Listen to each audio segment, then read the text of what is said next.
சுருக்கமாக சொல்லணும்னா தமிழரின் ஈகை பண்புக்கு அடையாளமாக வாழ்ந்தவர் தான் வள்ளல் அழகப்பர் அவர்கள். அப்படிப்பட்ட பெருமை வாய்ந்த வள்ளல் அழகப்பெரும் பெயரில் அமைஞ்சிருக்கக்கூடிய இந்த பல்கலைக்கழகத்தில்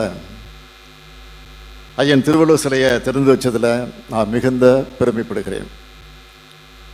வான்புகள் வள்ளுவருக்கு குமரியில தலைவர் கலைஞர் அவர்கள் சிலை அமைச்சப்போ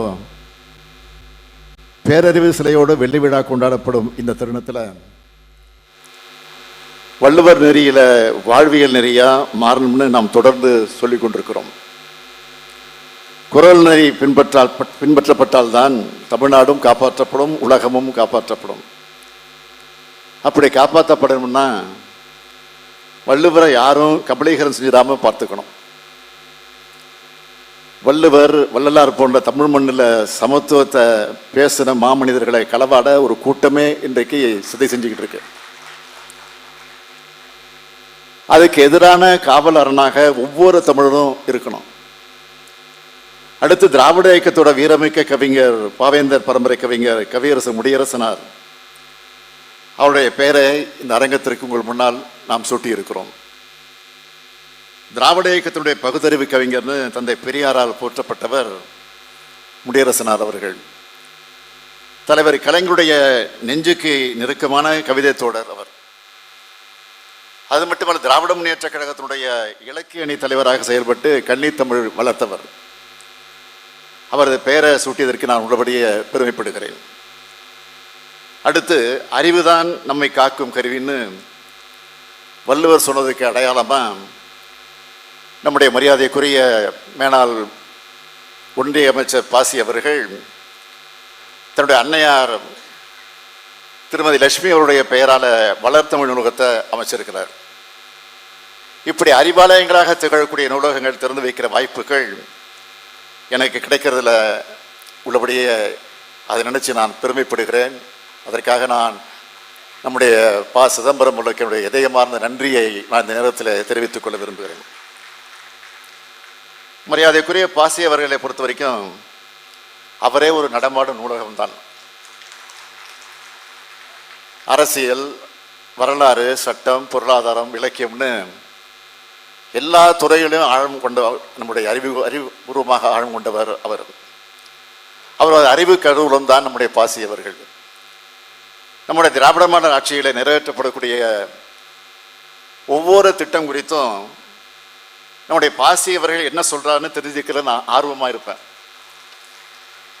ஏன்னா அவருடைய பார்வையும் அவருடைய பாராட்டும் எனக்கு தனிப்பட்ட முறையில் ஒரு பெரிய உற்சாகத்தை கொடுக்கும். பாசி அவர்கள் ஏற்படுத்தி தந்திருக்கக்கூடிய இந்த தருணத்தில் இங்கே இருக்கிறவங்களுக்கும் அதே போல் தொலைக்காட்சி மற்றும் இணையம் வழியாக இந்த நிகழ்ச்சியை பார்த்துக்கிட்டு இருக்கிறவங்களுக்கும் நான் ஒரு கோரிக்கை வைக்க விரும்புகிறேன்.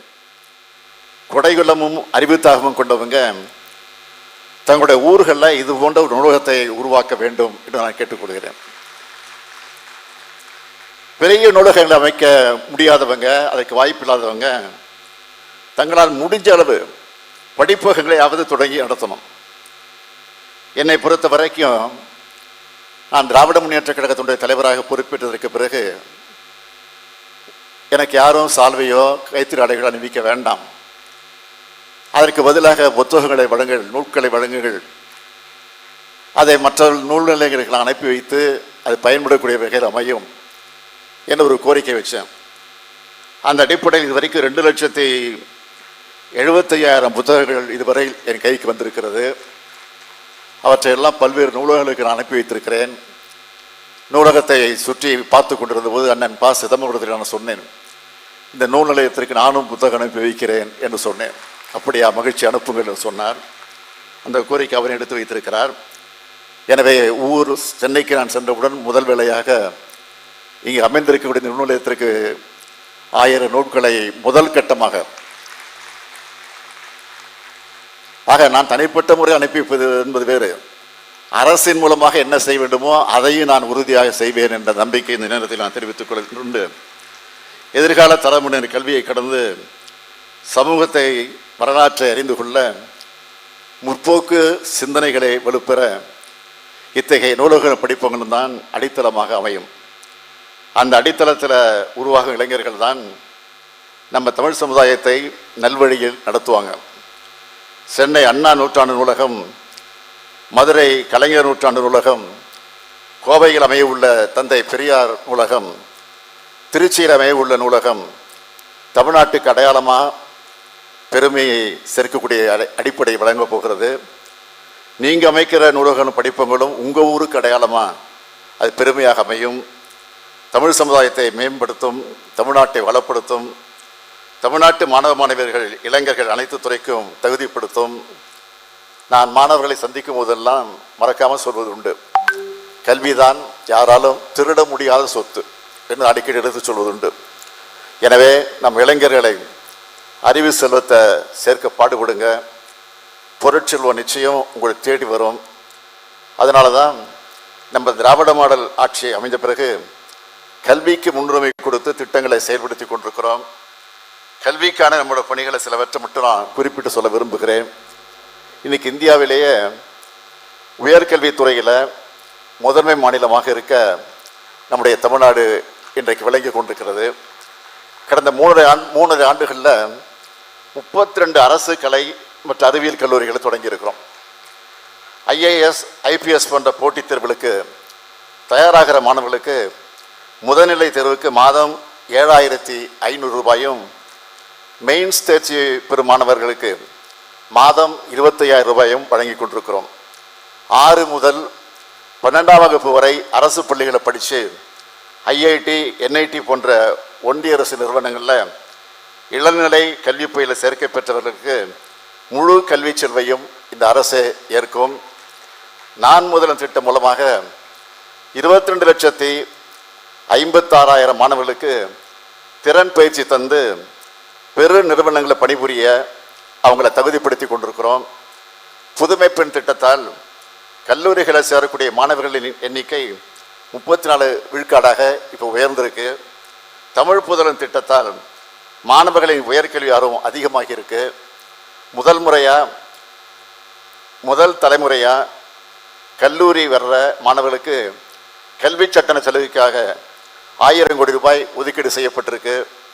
1000 கோடி ரூபாய் செலவில் காமராஜர் கல்லூரி மேம்பாட்டு திட்டம் செயல்படுத்தப்பட்டு வருது. 150 கோடி ரூபாய் செலவில் உயர்கல்வி நிறுவனங்களை டிஜிட்டல் முறையில் ஒருங்கிணைந்த கற்றல் மேலாண்மை அமைய உருவாக்கப்பட்டிருக்கு. மாணவர்களுக்கான தொழில்திறன் மேம்பாட்டு திட்டம், முதலமைச்சரின் ஆராய்ச்சி மானிய திட்டம், முதலமைச்சரின் ஆராய்ச்சி ஊக்கத்தொகை திட்டம், உங்களை தேடி கல்வி திட்டம், இப்படி என்னால் சொல்லிக்கொண்டே இருக்க முடியும்.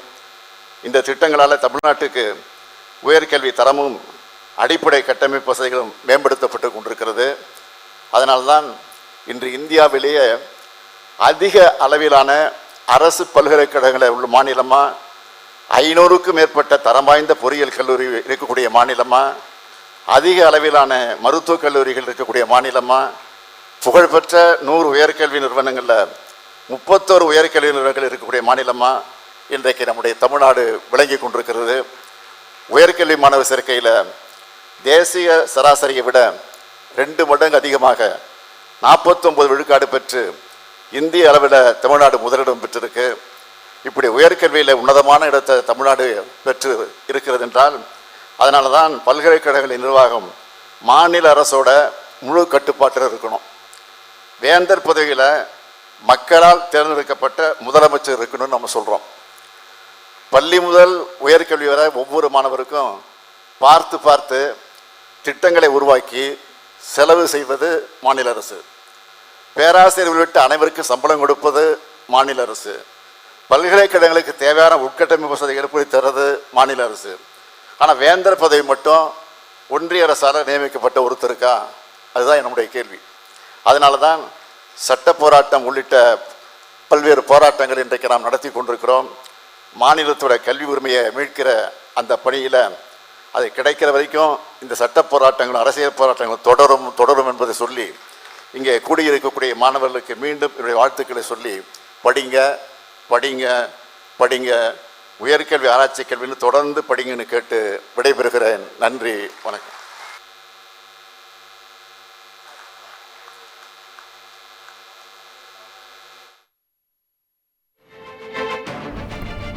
காரைக்குடியில் அழகப்பா பல்கலைக்கழகத்தில் நூலக திறப்பு விழாவில் கலந்து கொண்ட முதலமைச்சர் பின்பு அதில் கலந்துரையாடினார். இதில் வள்ளுவரையும் வள்ளலாரையும் களவாட ஒரு கும்பல் முயற்சிக்கிறது என்றும் வள்ளுவரை யாரும் கபலீகரம் செய்துவிடக் கூடாது என்னும் கருத்தை முன்வைத்திருக்கிறார். அண்மை செய்தியாக பார்த்தோம்.